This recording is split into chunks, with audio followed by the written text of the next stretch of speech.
realize people wrestled with who Jesus was at his birth.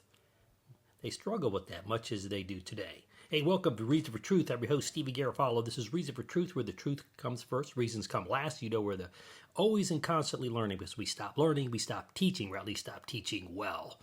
You know, in today's world, we want to talk about truth, Jesus, it's Christmas. Now, this is the channel, the organization. We cut through relativism, the relative message of fake news, give you the truth about God, truth about truth in general, and the truth about current events. So welcome aboard. Appreciate that. I want to look at today at Luke chapter 1, 26 to 28, which says this: in the 6th month, the angel Gabriel was sent from God to a city of Galilee named Nazareth, to a virgin betrothed to a man whose name was Joseph, of the house of David. And the virgin's name was Mary. And he came to her and said, "Greetings, O favored one, the Lord is with you." You can read that whole section, that whole chapter. I want to talk today just about one thing. Man, I'm going to repeat it. Bottom line is that people struggle with who Jesus is, his identity. Was he the Son of God? Really? Was he something else?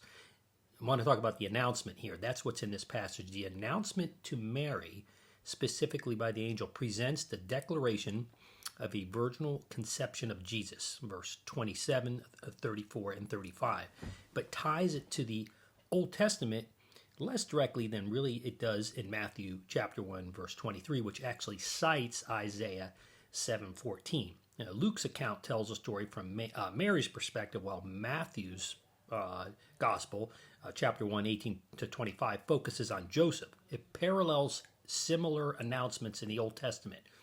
Let's look at Isaac in Genesis 16, 7 to 14, and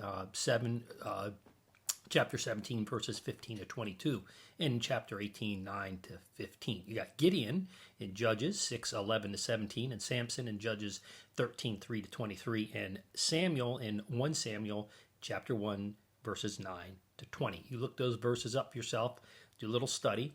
This is a short episode. The announcement, going back to the announcement to Mary, emphasizes Jesus's regal position, not legal, but Jesus's regal, I guess you could say legal as well, but Jesus's regal position, as well as his unique origins of being of virgin birth. That's a miracle, by the way.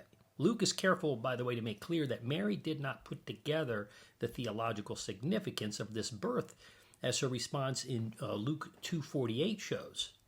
Luke prefers to show how Jesus gradually, notice how, not immediately, but gradually revealed who he was and how people wrestled with who he was, much like today.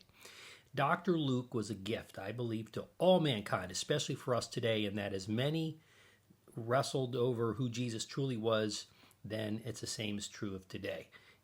You know, today God clarified the identity of Jesus, and he did in the Old Testament as well. Talked about through the prophets who Jesus was specifically. Never said Jesus was a prophet. He was always known as God in both the Old Testament and the New Testament. Okay? Many in the world still toil over whether Jesus was a prophet, whether he was one of many gods. Was he a liar, as Josh McDowell said, or a lunatic in that book that he wrote? Or is he the true Son of God? See, Scripture, and especially the gospel message in Luke, is God's gift to all of us who struggle with the identity of Jesus, because the truth is clear. But for many, accepting Jesus' true identity as a Son of God means much more than a designation. To accept Jesus as the truth is life-changing.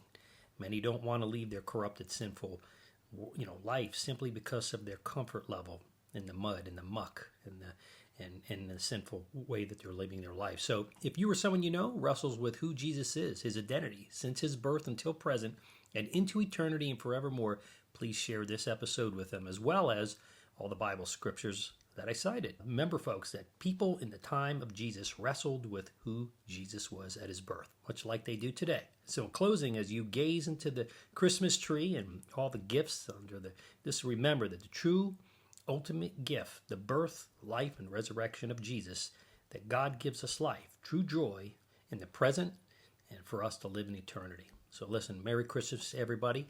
I'm your host, Stephen Garofalo. That's your Reason for Truth for today. But in closing, do me a couple of favors. If you're watching this on one of our channels, make sure that you subscribe, hit the alert bell. But I'd encourage you to do two things. Number one, join our community at StephenGarofalo.com. And as well, it's an end of year. We have some needs, financial support. You can do that at reasonfortruth.org or reasonfortruth.bible. Just hit the donate button. Listen, that'll be helpful for us in the carrying through our mission. I'm your host, Stevie Garofalo, and you know this is your Reason for Truth for today. Merry Christmas.